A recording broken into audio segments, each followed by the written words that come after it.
વડોદરાના મધ્યમાંથી પસાર થતી વિશ્વામિત્રી નદીમાં પૂર આવવાને કારણે વડોદરાવાસીઓને વ્યાપક પ્રમાણમાં નુકસાની વેઠવાનો વારો આવ્યો હતો।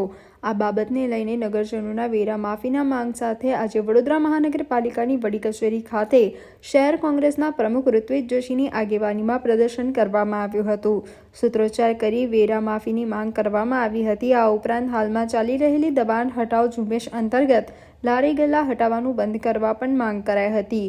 કોંગ્રેસી આગેવાનો, કોર્પોરેટરો સહિતના લોકો મ્યુનિસિપલ કમિશનર દિલીપ રાણાની આ મુદ્દે આવેદનપત્ર આપવા માટે પાલિકાની વડી કચેરી ખાતે એકત્રિત થયા હતા અને પ્રદર્શન કર્યું હતું।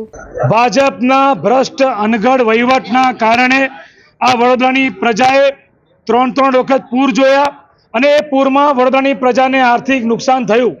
આજે આર્થિક નુકસાનની ભરપાઈ તો કોર્પોરેશન નથી કરી શકતું, પરંતુ વડોદરાની પ્રજા જે મહેનતના રૂપિયાથી વેરો ભરે છે એ વેરો કોંગ્રેસ પાર્ટીએ માંગણી કરી છે કે વડોદરાની પ્રજાનો વેરો માફ કરવામાં આવે, કારણ કે આજે મોંઘવારી અને બેરોજગારી કૂદકે ને ભૂસકે વધી રહી છે ત્યારે આ પ્રજા ત્રાહિમામ પોકારી રહી છે। તો વડોદરાની પ્રજાનો વેરો માફ કરવામાં આવે એવી અમારી માંગણી છે।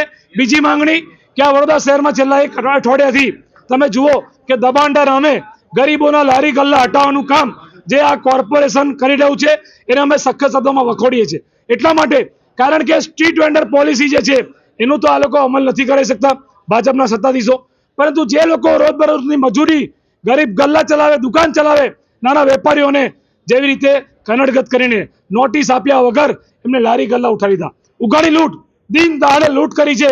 આ કોર્પોરેશનના સત્તાધીશો સામે પોલીસ ફરિયાદ થવી જોઈએ, કારણ કે જે રોડ માર્જિનમાં નથી આવતું, રોડ લાઇનમાં નથી આવતા એવાના ઘરોમાં જઈ જઈને સામાન લીધો છે।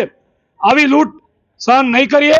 આ તમામ લારી ગલ્લાવાળાઓને એમના જે લારી લીધા ગલ્લા લીધા છે પાછા આપવામાં આવે એવી રજૂઆત છે અને વડોદરાની પ્રજાનો વેરો માફ કરવામાં આવે એ બાબતે કોંગ્રેસ પાર્ટીએ આવેદનપત્ર આપ્યું છે।